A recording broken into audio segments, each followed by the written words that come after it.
Hey, hello and welcome back everyone. This is it. This is the last video of the semester. So this is called the particle in a one-dimensional box problem. It's a fairly common quantum mechanics problem that gets introduced. Basically, we would like to quantum mechanically describe the position. Now this is a very important choice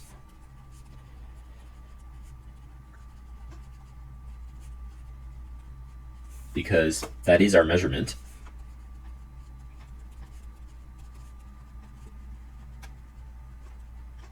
So we would like to quantum mechanically describe the position of a particle in a one-dimensional box. Now, one-dimensional box doesn't make a lot of sense because all the boxes we see are three-dimensional. So what do we mean by one-dimensional box? We mean that our particle is allowed to exist between the x values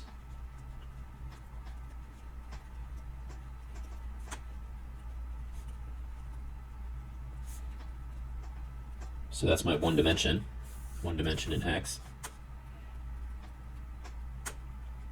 0 and 1. And in fact, we do have something slightly stronger than that. Our box has infinitely tall sides.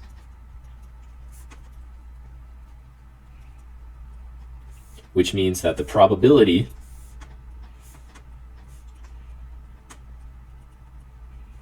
of finding the particle at 0 or at 1 is 0. So we fix a probability of finding the particle at either side to actually be 0. So it's in the one-dimensional box, but it can never actually run into either side because of some property of the box that's preventing it. So to have any sort of hope at describing this particle, we'll start with the Schrodinger equation. And in all cases, it looks like I h bar d dt on psi as a function of t equals h hat on psi as a function of t. Now keep in mind, because we're measuring position, then psi actually has to be a function of x as well. So psi of t should really be a function of t and x, because psi is going to describe the probability, right? So psi itself describes the probability. Quantum mechanics is purely probabilistic. Probability of a particle's position being at place x at time t. So it'll be like this or something at one specific time, t1, and maybe it'll be like this at t2. And each of those are just heights that describe probabilities of finding particles there.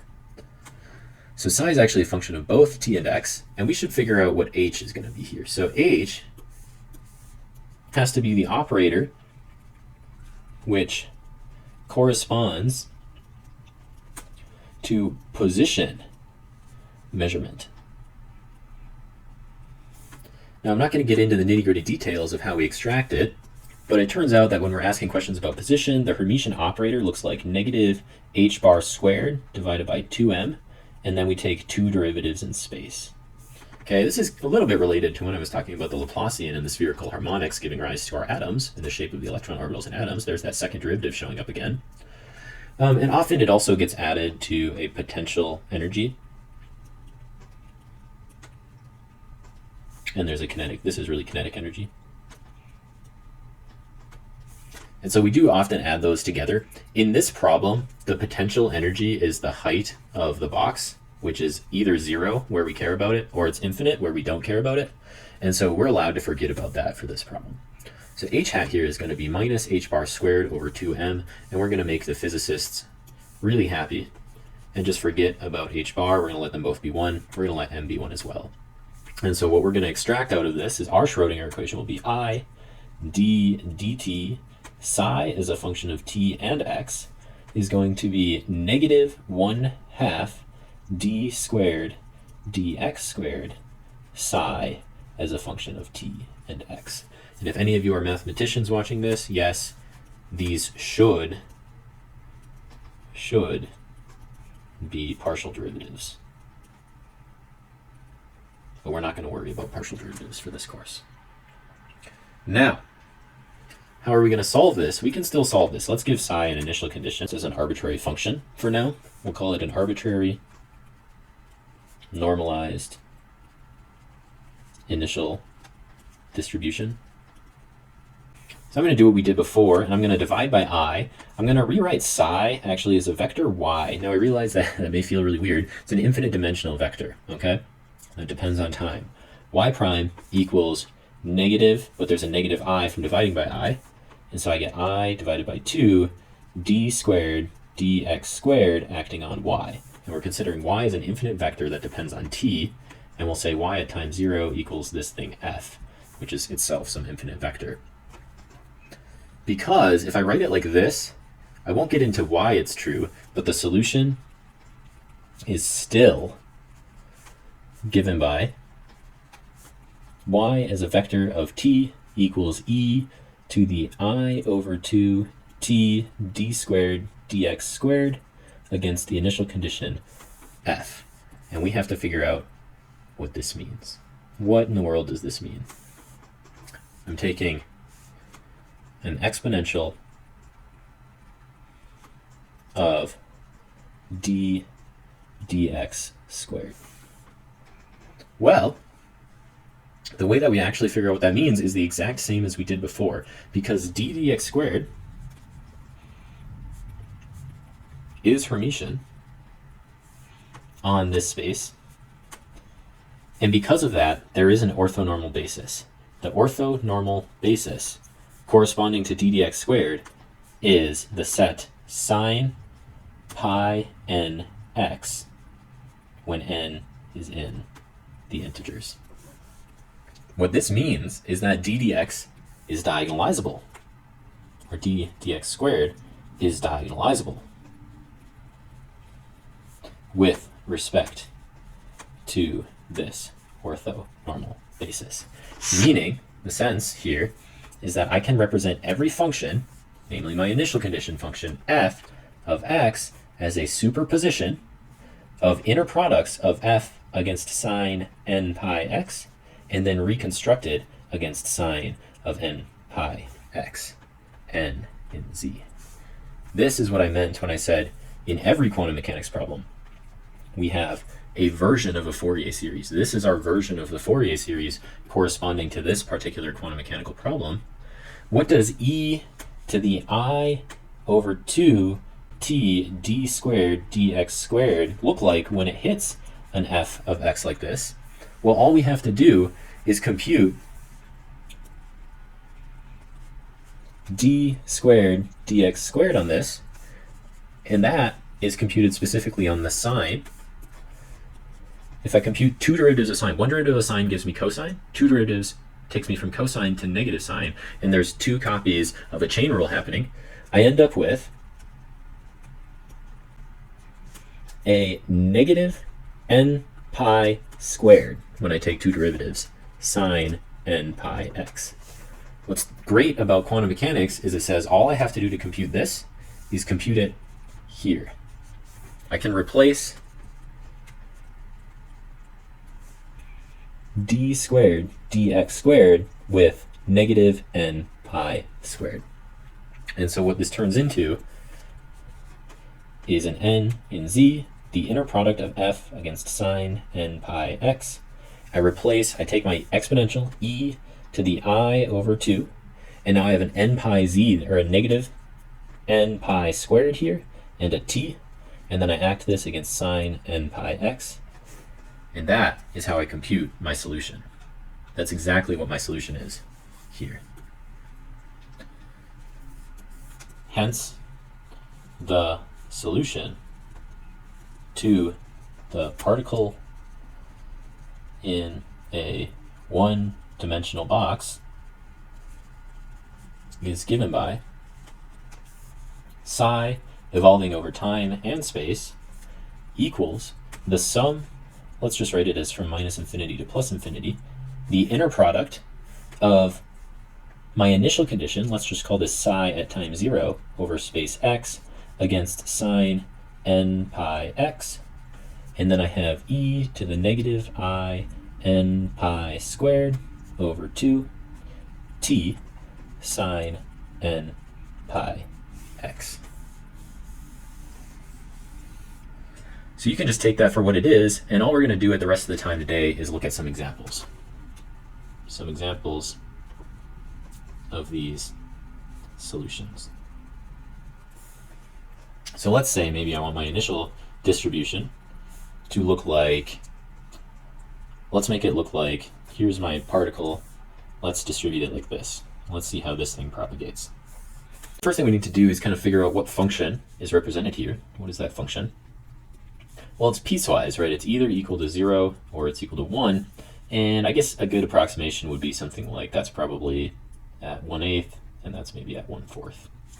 And so we'll say something like psi at 0 and x is a piecewise function. It's equal to 1 when x is between 1/8 and 1/4, and it's 0 otherwise. So if we wanted to represent the solution, psi is a function of t and x, it's the infinite sum, n going from minus infinity to infinity, of this inner product. Now, what should this inner product be? We're working over spaces of functions, so it's going to be some form of an integral over the domain, and in fact there is a 1/2 that comes along for the ride here. That's for normalization regions. We could have put root 2 over each of these signs if we wanted to. That's maybe the more correct way to do it, but we'll just put a 1/2 in our inner product, and then we're computing our initial condition here against sines. So the initial condition is 1 when x is between 1/8 and 1/4, and it's 0 otherwise. And that's multiplied by sine of n pi x dx. And if I want to simplify this, I can note that the only cases, the only regions of this 0 to 1 where I have a non-zero integrand are going to be when x is between 1/8 and 1/4. Everything else is 0, so it just kills the rest of the integral along those other regions. And then I'm equal to 1, so I'm equal to 1 copy of sine n pi x dx.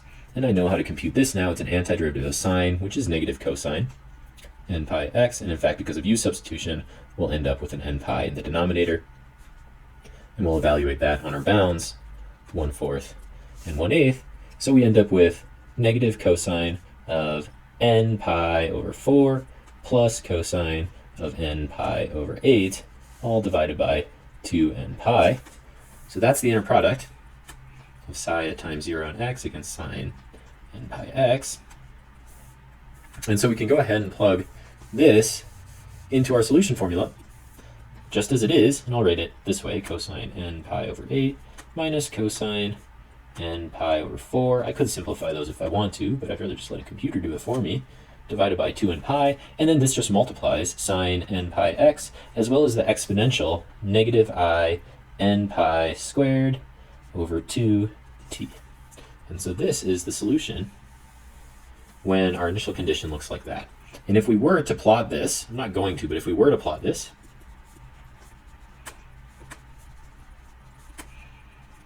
we would see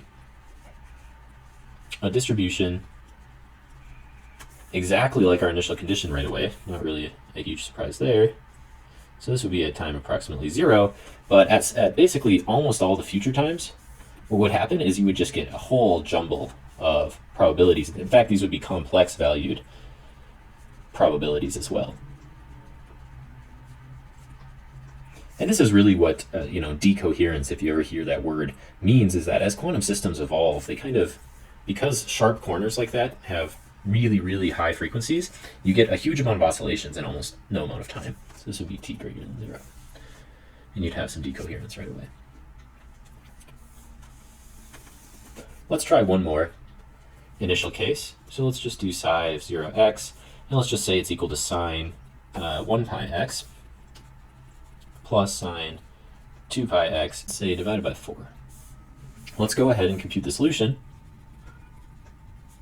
Is given by psi of t and x is the infinite sum, n goes from minus infinity to infinity, of our inner product of our initial condition, sine pi x plus sine 2 pi x all over 4 against sine n pi x.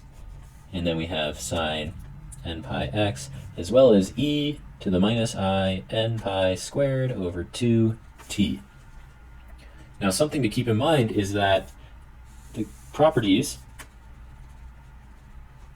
of the orthonormal basis can help us out here. Because that is of the form of my basis and that's of the form of my basis, we immediately recover, the 1/4 pulls out of the inner product. We just recover that this is equal to 1 when n equals 1 or 2, and it's equal to 0 otherwise.